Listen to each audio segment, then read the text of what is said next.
Bien, ya estamos con la senadora Silvia Nane. Andrea Fernández, es toda tuya, preguntale. Bueno. Hola, buenas tardes. ¡Buenas tardes! A ver, Buenas tardes, ¿cómo les va? ahí te escuchamos. ¿Cómo estás? Perfecto. Muy bien. Esperándolos a ustedes, así termino y después ya arranco para el remanso de Neptunia. Ah, Qué bárbaro. mirá vos, qué bien. Bueno, arranquemos entonces, Silvia, ¿cómo ha sido ese balance? Porque recuerdo que nos atendiste ahí de parado. ¿Y cómo ha sido el balance de esa interpelación? ¿Qué le ha dejado a la bancada del Frente Amplio, a la bancada de la oposición, como balance esa interpelación a ambos ministros? Bueno, a ver, creo que tenemos una conclusión que fue la más evidente y fue que no estábamos tan equivocados cuando manejábamos el concepto de muertes evitables. Creo que esas declaraciones del ministro valieron toda la interpelación, porque, a ver, pero no lo quiero decir no quiero que se interprete esto como una cuestión morbosa. No es que estamos contentos porque el ministro finalmente admitió que había habido muertes evitables. Lo que creo que sí le dio sentido a la interpelación como instrumento del debate democrático.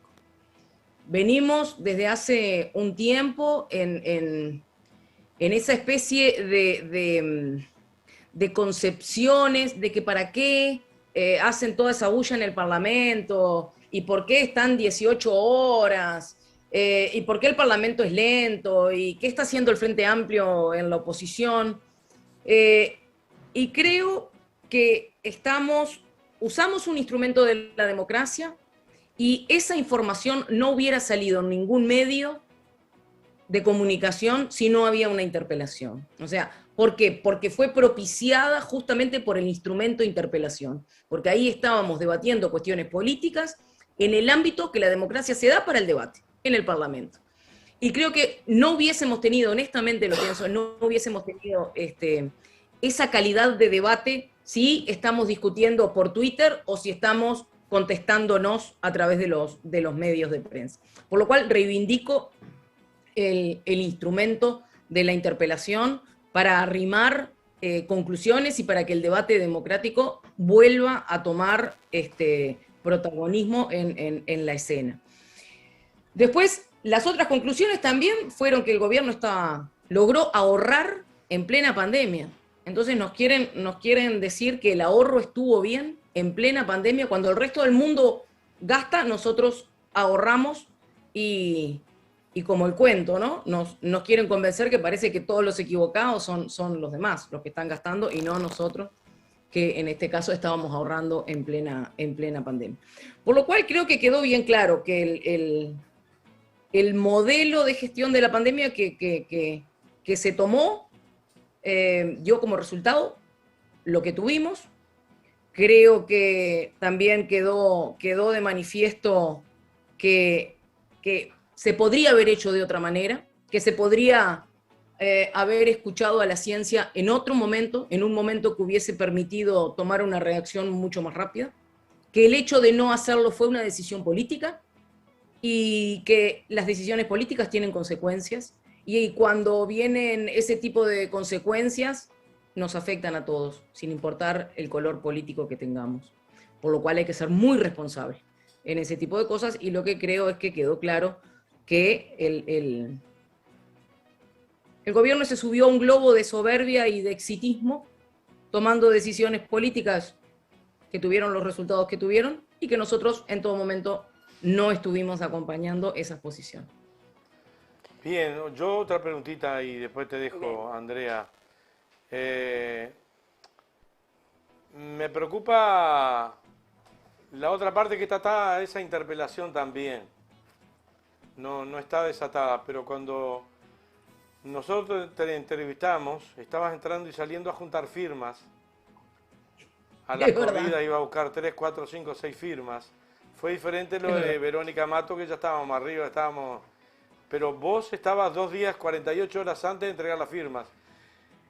¿Cómo se posiciona la izquierda en este momento después de eso y qué valoración tenés de eso? De ese hecho que no es menor, es un hecho que cambia el estado de situación en Uruguay.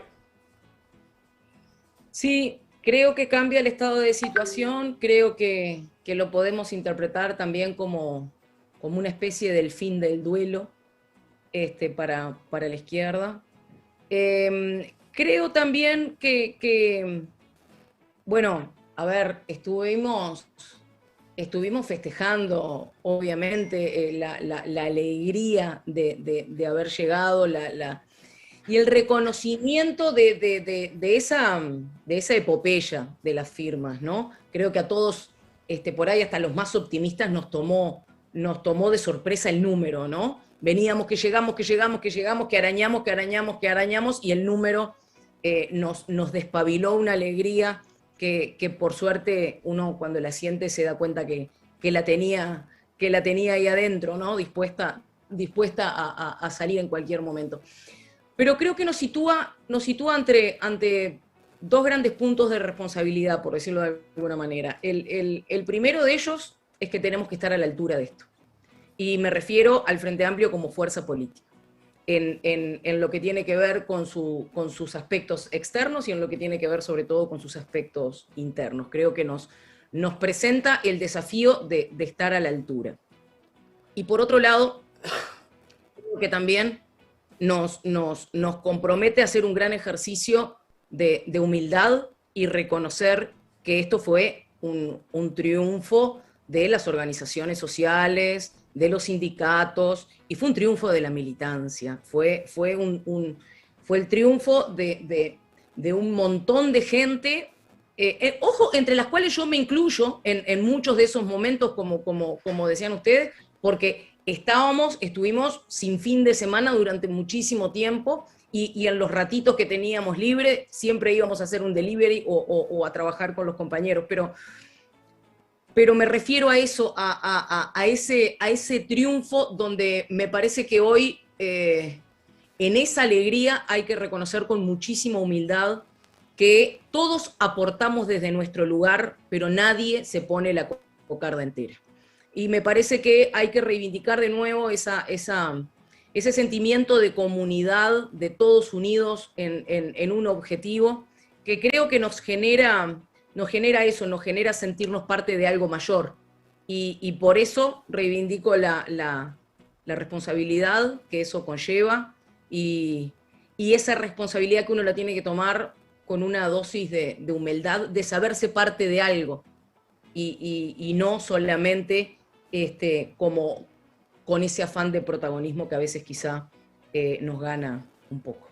¿Se podrá discutir la ley ahora? Yo creo que sí, para eso hicimos todo este esfuerzo, más allá de que ahora sí vamos por una derogación, ahora sí le tenemos que decir a la gente vote por la derogación. Hasta el momento veníamos diciendo habilite el debate, ayúdanos a habilitar esta instancia, ayúdanos con tu firma a poder poner esto, a poder conversarlo entre todos y a poder dar un debate que no pudimos dar acá en el Parlamento. No pudimos dar el debate y no pudimos ser mayoría para que esta ley no saliera. Perdón, tampoco en los medios de prensa pudieron dar el debate. No hubo elementos del debate, no hubo elementos para el debate y no hubo lugar para el debate. Entonces tuvimos que salir a buscar ese espacio de debate que ahora se va a tener que dar, naturalmente, porque así tiene que ser para preparar la instancia electoral. Pero, de nuevo, estamos ante la reivindicación de otro instrumento de la democracia, en este caso de un instrumento de la democracia directa. La interpelación fue un instrumento de democracia parlamentaria, fue un instrumento de democracia directa, y me parece que lo que tenemos que ser bien conscientes es que esos instrumentos están funcionando, esos instrumentos están vivos y los estamos pudiendo usar, y los estamos pudiendo usar para causas que nos unen. Entonces creo que está muy bien poder reconocerlos, poder utilizarlos y de nuevo poder generar con ellos una comunidad que va tras objetivos. Eso me parece fundamental como un aspecto a resaltar. Silvia, yo te voy a preguntar un poco, vuelvo a lo de la interpelación, ¿no? Bien lo que vos planteabas, esto de qué necesidad de interpelar, ¿no? Lo que surge en lo comunitario, en lo común, en Doña Andrea, en mi caso, ¿no? ¿Cómo viste cómo se manejan los medios esto de una senadora mujer, no es solo tú, pero eras una referente, interpelar a los ministros, ¿no? O sea, llegar a eso, se valora sumamente como una herramienta democrática, pero ¿cómo te parece que lo han manejado los medios? Bueno, mira, a mí en esta interpelación particularmente, una de las cosas cuando yo le decía que destacaba por un lado eso en forma externa de lo que habíamos logrado poner en debate, para nosotros fue una experiencia de trabajo en equipo también, como bancada de senadores del Frente Amplio. De hecho, ese día de la interpelación yo no entré a la interpelación, yo pedí licencia ese día para que entrara mi suplente, el doctor Uruguay Rusi, que es médico, un vecino nuestro. Y vecino de ustedes, exactamente. Y Uruguay había estado formando parte del equipo que preparó la interpelación junto con Daniel Olesker y otra serie de compañeros. Y entonces nos pareció que en ese momento, lo que vos decías, cómo se hace ese trabajo en equipo y se hace que cada quien aporta desde donde aporta más. Ese día yo estuve trabajando mucho con la gente de comunicación, con los compañeros de comunicación, tratando justamente de aceitar eso, de aceitar qué es lo que sale en la comunicación de lo que pasa adentro del mármol del palacio, ¿no? Tratar de arrimar en una forma llana, en una forma lo más online posible para poder como capturar ese sentimiento de cercanía para con la gente, porque era una interpelación que la gente estaba como muy pendiente realmente, y para nosotros era muy importante estar a la talla en materia comunicacional. Por eso hicimos un grupo de trabajo que estuvo trabajando específicamente en la parte de comunicación. Y logramos aceitar muy bien entre lo que pasaba dentro de la sala, lo que teníamos en la sala de asesores y lo que lográbamos comunicar hacia afuera. Y creo que ahí está gran parte de la cuestión. Creo que por un momento logramos poner en práctica algo que Carolina siempre dice, que es todos somos un medio, ¿no? Logramos aceitar que cada quien pudiera ser un medio. Y entonces creo que de esa manera logramos nosotros marcar qué era lo que queríamos que se dijera y decirlo con nuestras palabras. Así que no solamente creo que fue una instancia de nuevo, donde el instrumento fue bien usado, sino que además, como bancada, pudimos construir un equipo de trabajo que en todo momento cada quien aportó desde el lugar que en ese momento le correspondía y pudimos realmente trabajar como equipo. Bien, y después preguntarte un poquito con respecto a esto de la LUC, ¿cómo la bancada, qué se puede hacer de ahora en más para buscar espacios de análisis, de reflexión de la LUC? Viste que una de las grandes dificultades es que son muchos artículos, que es de una lectura analítica, que hay que tener un espacio de reflexión.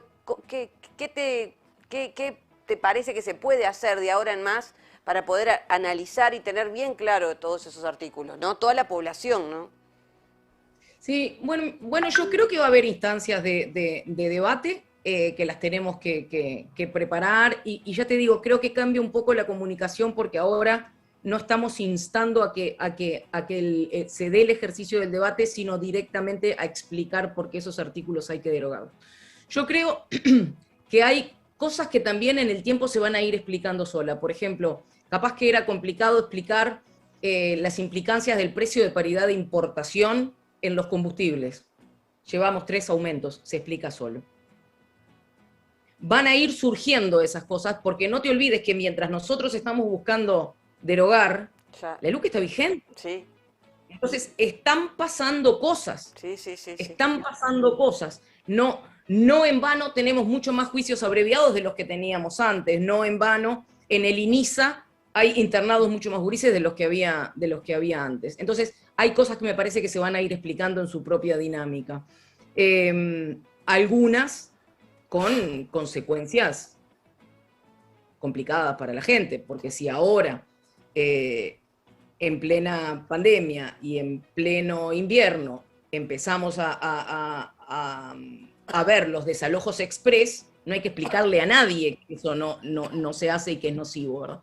Entonces, creo también que vamos a empezar, que tenemos un desafío por delante, que es empezar a mostrar que las cosas tienen un hilo conductor. Hay muchas políticas que tienen un hilo conductor, que empezaron en la LUC, que siguieron en el presupuesto y que siguen en la rendición de cuentas. O que empezaron en la LUC midieron el aceite para ver qué tan cerca estábamos de tener un tema candente, como por ejemplo la privatización de Antel, o por ejemplo que Antel tuviera que compartir la fibra óptica con los cables privados, ¿no? Y con las empresas privadas. O ley Eso de hubiera medios. sido la ley de medios, exactamente. Entonces, ¿cómo viene la cosa? Medimos el aceite con la LUC. Ah, no, es complicado, mejor no lo ponemos en la LUC. ¿Qué hacemos? Intentamos llevar 2 o 3 artículos de esto en el presupuesto. Ah, no podemos. Bueno, entonces, ¿qué vamos a hacer? Vamos por la ley de medios, ¿no? Y hubo varias instancias de eso. Con los combustibles pasó lo mismo. Vamos por todo en la LUC. Ah, bueno, no se pudo. No, vamos a complicar. Bueno, vamos con un poquito en el presupuesto. Ah, no se pudo. Bueno, vamos a crear una comisión de expertos. Viene la comisión de expertos. ¡Pum! Se aplica la LUC, precio de paridad de importación. Entonces, creo que tenemos un desafío comunicacional en ese sentido de decir, la LUC fue el cambio de modelo, fue el primer envión en cambiar un montón de cosas que luego se fueron afinando con la ley de presupuesto, que se van a ir afinando con la ley de medios, como decías tú, que se van a ir afinando con la rendición de cuentas, que se van a ir afinando con el diagnóstico de la seguridad social, que se van a ir afinando con la ley forestal. Entonces, la LUC está viva porque sentó ciertas bases sobre las cuales se puede empezar a trabajar. Entonces, me parece que el desafío está en mostrar que la ley es viva, ¿verdad? Porque sentó ciertas bases sobre las cuales se pueden ir construyendo otras políticas que también nosotros entendemos que son malas para el desarrollo del país, para el futuro. ¿Cómo está el tema? Porque estoy mirando el reloj. Estoy mirando el Flor reloj. de reloj. ¿Cómo viene el tema ese, el proyecto? De tu proyecto. Tu proyecto que estás empujando allí, tema tenencia compartida, ¿cómo viene eso? Bueno, hablando de todo un poco, ¿no? Hablando de sentar bases para cosas que son retroceso en derechos. Los proyectos de ley mal llamados tenencia compartida y mal llamado corresponsabilidad en la crianza. ¿Y por qué digo mal llamados? Porque la tenencia compartida y la corresponsabilidad en la crianza existen. La tenencia compartida, de hecho, es la más común de las tenencias. Cuando una pareja se separa, la tenencia compartida, en general, por común acuerdo, es lo más habitual. Lo que estos 2 proyectos dicen es que ante el desacuerdo, lo prescriptivo es la tenencia compartida. Nosotros a esto le vemos varios problemas. El primero es, hubo un conflicto, 2 adultos no llegaron a un acuerdo. El juez, en forma salomónica, agarra el gurí, lo parte al medio y le da un pedazo de tenencia del gurí a cada uno de sus progenitores, que no llegaron a un acuerdo. Entonces estoy haciendo vivir al gurí en una situación de conflicto de 2 adultos que no pudieron ponerse de acuerdo.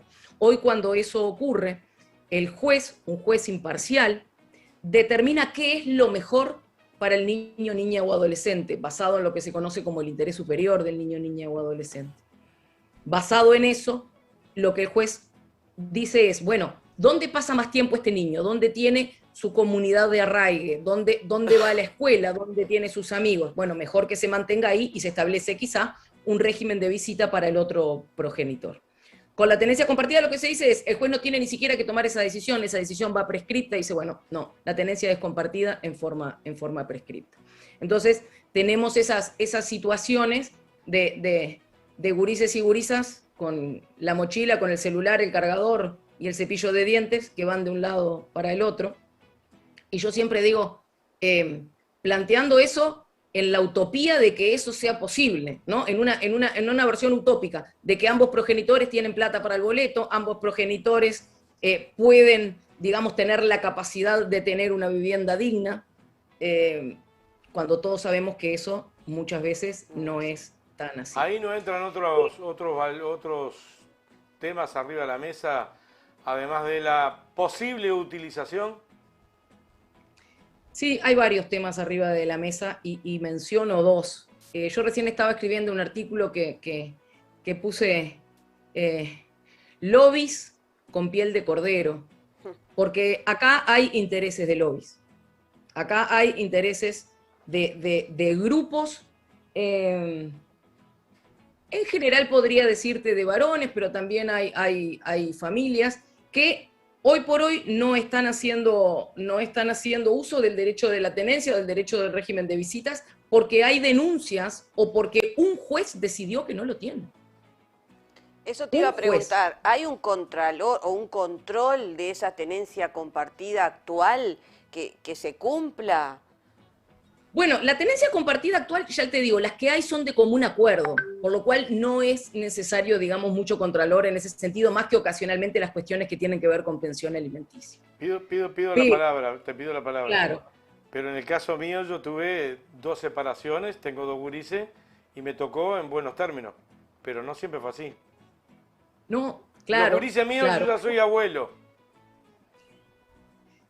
Justamente por eso, lo que hoy por hoy el código determina en los artículos donde se define el régimen de visita y donde se define el régimen de tenencia, es que quien decide, en caso que no haya acuerdo, es un juez imparcial.